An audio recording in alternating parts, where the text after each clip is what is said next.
அவ்வளோதான் சோலி முடிஞ்சு. என்ன பண்ணுறேன்னு பார்க்குறீங்களா, ரூமை ஃபியூமிகேஷன் பண்ணிகிட்ருக்கோம். இப்போ இது வந்து புதுசாக போட்ட ஷெட்டு.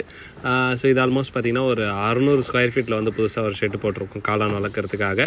ஸோ புதுசாக போட்டதுனால இந்த ரூமை வந்து முதல்ல நாம் ஃபியூமிகேஷன் பண்ணுறோம். ஸோ நிறைய கண்ணுக்கு தெரியாத கிருமிகள் இருக்கும் அப்படிங்கிறதுனால அது எல்லாத்தையும் அழிக்கிறதுக்காக தண்ணியில் கொஞ்சம் ஃபார்மலின் கலந்து ஷெட்டு முழுக்கவே வந்து அதை நாங்கள் ஸ்ப்ரே பண்ணிகிட்ருக்கோம். முதல் நாள் ஃபார்மலின் அடிச்சுட்டு அடுத்த நாள் வந்து ஃபார்மலினும் பொட்டாசியம் பெர்மாங்கனேட்டும் போட்டு புகை போடுறோம். ஏன்னா எல்லா கண்ணுக்கு தெரியாத கிருமிகளும் நம்ம ஸ்ப்ரே பண்ணுறதுனால மட்டும் போகாது, இந்த மாதிரி போடுறதுனால நமக்கு ஈஸியாக வந்து கிருமிகள்லாம் இறந்து போயிடும். ஃபியூமிகேஷன் பண்ணி 3 to 4 நாளைக்கு அப்புறம் பேக் எல்லாத்தையுமே நம்ம ஷெட்டுக்குள்ளே ஏற்றிட்டோம். இந்த சிப்பி காளான் வளர்ப்புக்கு தேவையான எல்லா பொருட்களும் ஒரு 500 தமிழ்நாடு ஃபுல்லாக ஃப்ரீ டெலிவரி பண்ணிட்டு இருக்கோம். அதோட சேர்த்து எப்படி இந்த காளான் வளர்க்குறது அப்படிங்கிறதையும் வந்து ஃப்ரீயாக சொல்லி கொடுத்துட்ருக்கோம்.